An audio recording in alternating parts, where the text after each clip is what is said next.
I told my husband that I regret marrying him and to get a life and friends other than his meaningless hobbies to shut him up after he tried to show me his new car invention. Now he has apologized but is acting cold, refusing to show me intimacy, abandoning all his hobbies, and working at home, ditching our TV watch-alongs. Clearly, he's punishing me. Hi everyone, I guess I'm here because I need advice and maybe just a place to unload. This has been eating me alive for a week, and I don't know how to fix what I broke. I'm 27F, and my husband is 28M. We've been married for 4 years, together for nearly 7.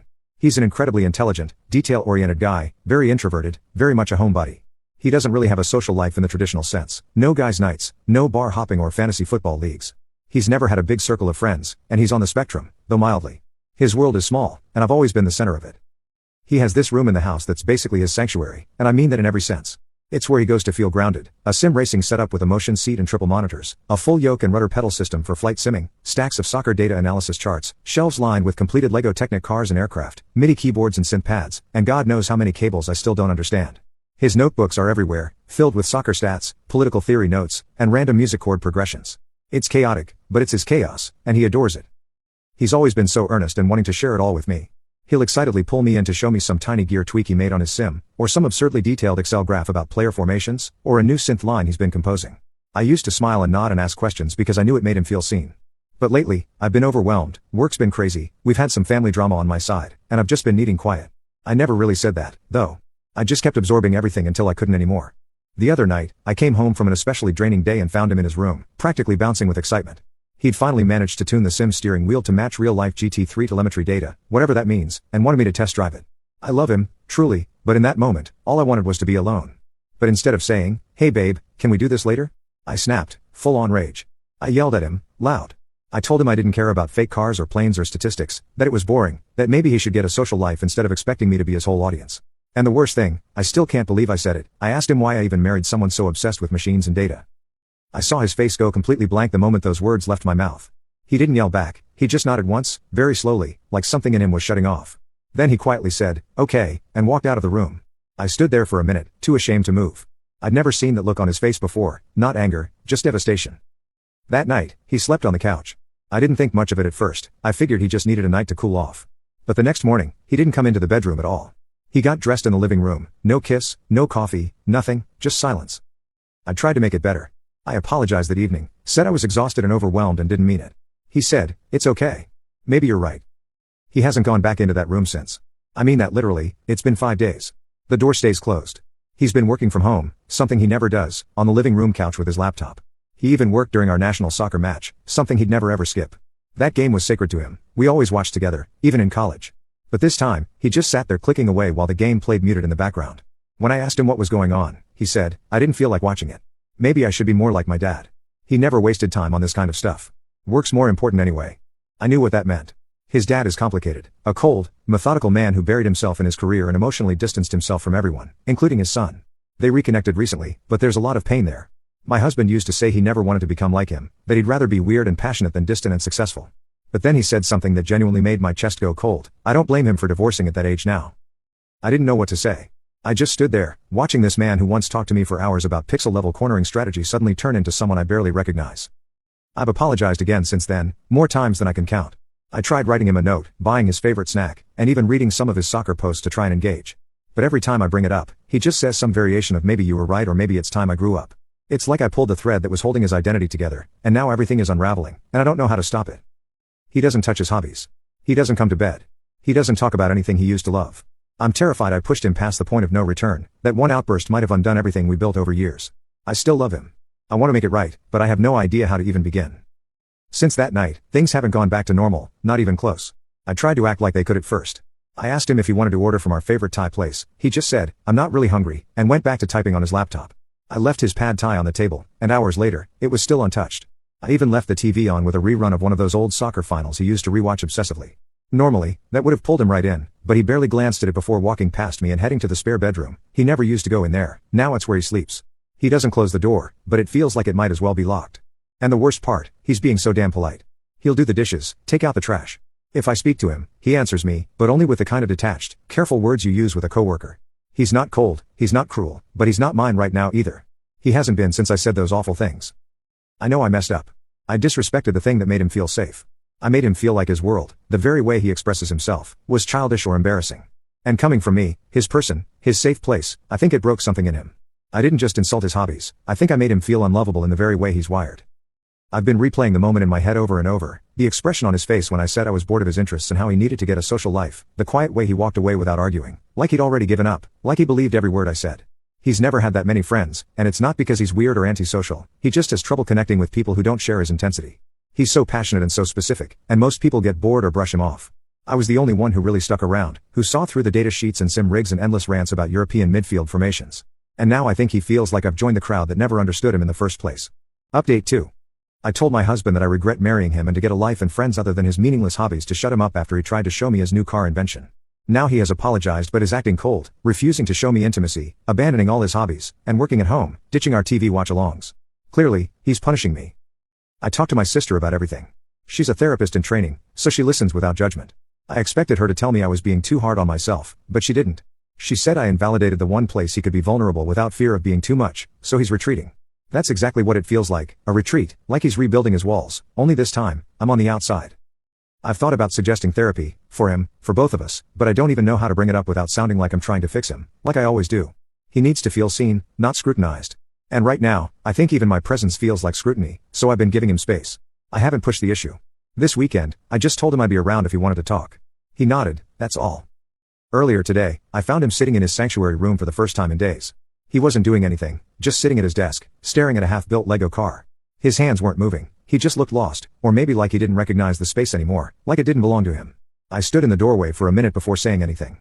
I didn't want to make it worse. Eventually, I just said, "You don't have to talk to me. I just wanted you to know I see what I did, and I'm so sorry. You didn't deserve that." He didn't respond, but he didn't ask me to leave either.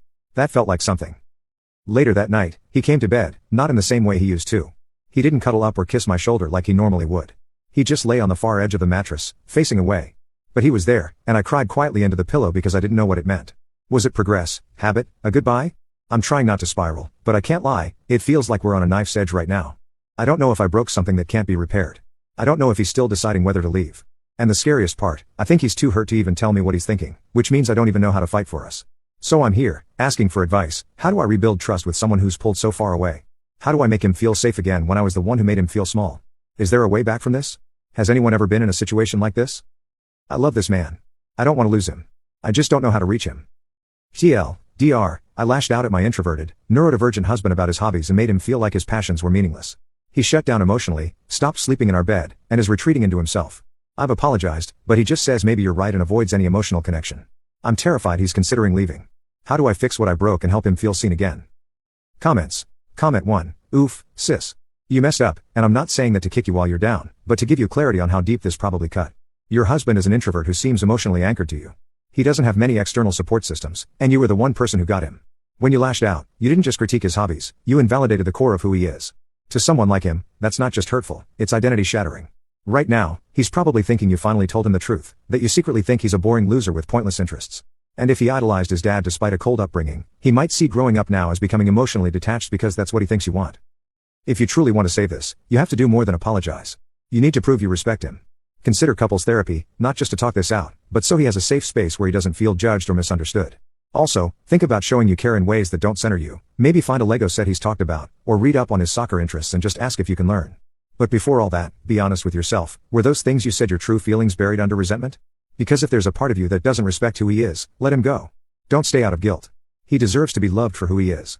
Comment 2. Yeah, this wasn't just a bad night or a heat of the moment argument. This was an identity hit. You didn't insult his hobbies. You questioned why you married him. You told him to get a social life like he's some clingy loser instead of someone who built a life with you and tried to include you in what he loves. And honestly, it doesn't sound like you communicated before the blow up. Did you even try to set boundaries? Did you ever tell him, "I'm overwhelmed, can I decompress before we hang out?" Or did you just swallow it all down until it exploded into insults? Because that's a you problem, not a him problem. Right now, you can't force him to re-engage, but you can take accountability. Suggest couples therapy, not as a way to fix him, but as a way to rebuild communication safely. Take ownership that this wasn't about one bad moment. It was about weeks or months of you bottling things up without telling him what you needed.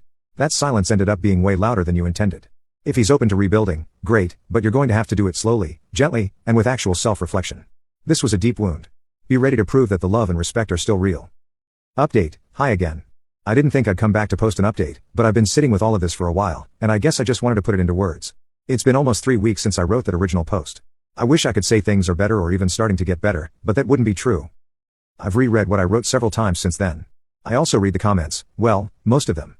Some were harsh, some fair, some made me cry, and a few made me stop and really think in ways I hadn't before. And what stuck with me most is how many people pointed out that I didn't just lash out at my husband's hobbies, I lashed out at who he is. The sanctuary room, it wasn't just a hobby corner, it was his self-worth, his creative identity, and his place to decompress and engage with the world in the one way that felt comfortable to him. I used to know that, even if I didn't fully understand it, and then I used that knowledge to hit him exactly where it would hurt the most. He's been leaving our bed and sleeping in the guest bedroom every night. He takes his pillow and a blanket and disappears into the guest room. I don't ask anymore, I don't beg or guilt him or try to talk him into coming back. I just leave the door open on my side in case he ever changes his mind, but he hasn't. He's also gone back into his sanctuary room, but it's different now. The door stays closed more often than not. I hear things through the wall, his sim setup running, soft music production loops, the occasional burst of soccer commentary. But I'm no longer part of any of it. There was a time when he'd come find me to show me something, talk through a new idea, or just sit with me and decompress. That version of him hasn't resurfaced. He's reclaimed the space, but he's removed me from it completely. Final update. I told my husband that I regret marrying him and to get a life and friends other than his meaningless hobbies to shut him up after he tried to show me his new car invention. Now he has apologized but is acting cold, refusing to show me intimacy, abandoning all his hobbies, and working at home, ditching our TV watch-alongs. Clearly, he's punishing me. We're coexisting, I guess. We talk about groceries, he reminds me to pay the electric bill. I told him my schedule for a work trip next week, and he nodded. That's what our conversations look like now. I left a small Lego set on the kitchen counter last week when I knew he didn't have something, a thing I used to do when he had a bad day or when I wanted to surprise him. I wrote a note, no expectations, just wanted you to have something new to build if you feel like it. When I came home that evening, it was gone from the counter, not built, just gone. He never said anything about it, and I haven't brought it up. I tried watching a replay of one of our national team's matches in the living room, half hoping he'd walk in, sit beside me, and maybe make one of his usual offhand critiques about the formation or substitutions. But he stayed in the guest room, working or pretending to. He's polite. He's not cruel or angry. That might be the hardest part. It's like he's emotionally neutralized. He's not shutting doors or yelling or stonewalling, he's just not here, not in the way he used to be. I've started seeing a therapist on my own, just 2 sessions so far. In the first one, I broke down because I realized I hadn't just snapped. I had built up months of unspoken resentment, and instead of ever talking about it, I buried it until it exploded all over him. And even worse, part of that resentment was rooted in something unfair. I wanted space, yes, but I also stopped appreciating what he shared with me. I took his invitations into his world as obligations instead of gifts. I used to feel proud that he trusted me with the most authentic parts of himself, but over time, I let my stress and emotional fatigue turn that trust into a burden, and then I punished him for it when all he wanted was to feel seen. I offered couples therapy, not as a fix-all, but just to open a door. He looked at me for a long time before saying, "I'm not sure there's a point if that's how you really feel about me." That was all he said. I didn't push. I won't again unless he brings it up. And I guess that's what things are now. He's still here physically, the bills are paid, the chores are done, and the lights get turned off before bed. But the emotional bond that used to feel so sturdy now feels thin and frayed, like it could quietly snap any day, and neither of us would have the strength to tie it back together. I don't think he's trying to punish me. I think he's just hurt in a way that doesn't know how to heal yet or maybe doesn't want to. I'm not writing this update for advice this time. I'm not even sure I have a goal. I just wanted to be honest about what happened next. He's still here, but I think something important between us isn't. Comments. Comment 1, I'm not excusing what you said, but it's been 3 weeks of silence, emotional detachment, and basically ghosting within your own marriage. At some point, if he isn't willing to communicate or even acknowledge your efforts, that's on him too. You've owned your mistake, you've apologized, you've made gentle, respectful gestures. If he wants to continue the marriage, he also needs to come to the table eventually. Withdrawal and silence may have started from pain, but over time, it turns into emotional punishment. That's not sustainable or fair. Comment 2, I really feel for you. The emotional maturity it takes to own your mistake and not push him for forgiveness is huge. You're giving him space, taking accountability, and not trying to sweep it under the rug. That said, you also need to remember that your healing matters too. If he continues to keep you at arm's length indefinitely, that becomes its own form of harm. You're not the same person who said those things, you're clearly trying. If he's truly checked out emotionally and unwilling to rebuild, you deserve to know sooner rather than being stuck in this emotional purgatory. It's okay to want clarity. It's okay to ask yourself how long you can wait before this silence becomes cruelty. Thank you for watching the video. If you are interested in listening to these kinds of stories, we've got more in store for you.